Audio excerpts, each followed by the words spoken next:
and foremost? Well, basically the way the kind of the elevator pitch of what a nice guy is. A nice guy is a man who doesn't believe he's okay just as he is. Mm. He tries to become what he thinks other people want him to be liked and loved and get his needs met.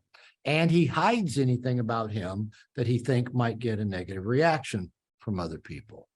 And this roadmap, this paradigm, this survival mechanism always begins, pretty much always begins at a really early age. I mean, we're talking few days, few weeks, few months old.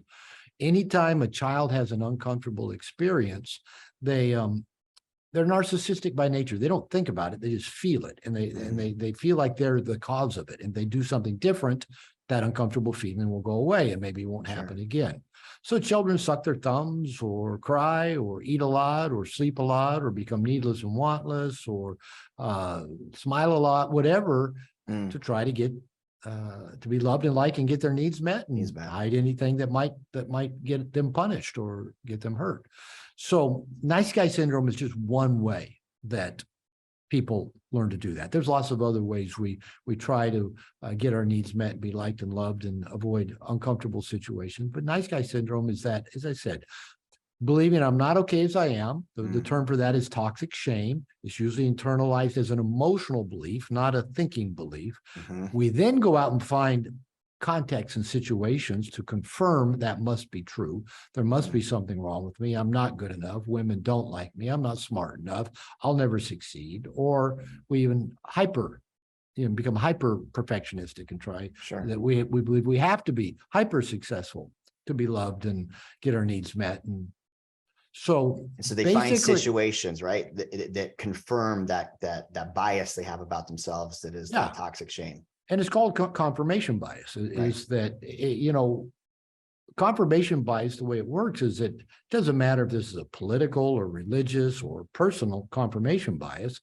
We always see information that supports what we believe to be true. Even like, if you decide you're going to buy a certain car, all of a sudden you notice those cars everywhere. Right. You go, oh, it must be a good car.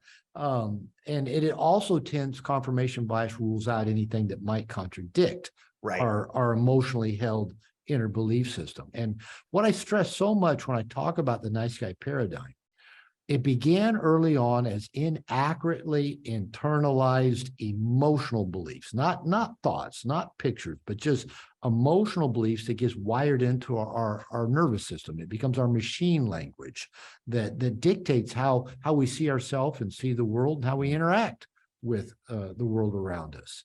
So again, we experience this as a child. We internalize this belief system. In adolescence, when we're trying to get noticed by the opposite sex, trying to find our identity, it gets solidified. We come into young adult believing these things about ourselves. Well, I'm not good enough.